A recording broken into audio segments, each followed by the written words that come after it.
Assalamu alaikum. আজকে আমার birthday so now I'm gonna get dresses. আমি একটা ব্ল্যাক কালারের থ্রি পিস পরে নেব। সো যেহেতু আমি বাসায় উদযাপন করবো জাস্ট আমি একটু কেক কাটবো এইটুকুই, কোনো গেস্ট ইনভাইট করে নাই। অ্যান্ড আমি এখানে হাই হেভি মেকআপ লুক দেবো না, আমি জাস্ট নর্মাল একটা মেকআপ লুক দেবো, যেহেতু আমি বাসায় থাকবো ফ্যামিলি মেম্বার্সদের সাথে এনজয় করবো।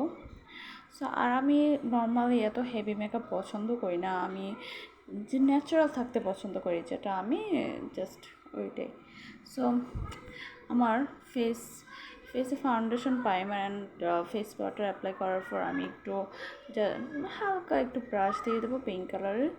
ব্রাশ কমপ্লিট করার পর আমি এখানে আমার যে নর্মাল একটা মেকআপ ফিক্সার আছে এটা দিয়ে আমি স্প্রে করে নেব, ফিক্স করে নেব।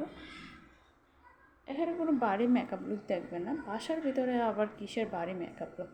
সো আমি আমার আইটা ক্রিয়েট করে নেব। সো আমি এখানে জাস্ট একটু pink colour eye shadow and highlighter দিয়ে দিলাম। অ্যান্ড এখানে আমি just black colour eye shadow নিয়ে আমি আইলাইনারটা দিয়ে দিলাম। এখন আমি আইব্রোটা মেক করে নিলাম। সো না, লিপস্টিকটা জাস্ট হালকা কালার একটা লিপস্টিক ছিল। সো আমি ডান। এখন আমি টেবিলটা প্রিপেয়ার করে নেব। সো প্রিপেয়ার শেষে একটু সুন্দর মুহূর্ত হচ্ছে আমি যখন মোমবাতিটা রাখছিলাম। সো আমার কাছে খুব ভালো লাগছে, এই ভিডিওটা একদম পারফেক্ট আসছে। আমি এখন কেকটা কেটে নেব, পরে মানুষকে খাবো, আগে নিজে খেয়ে নিই। ধন্যবাদ।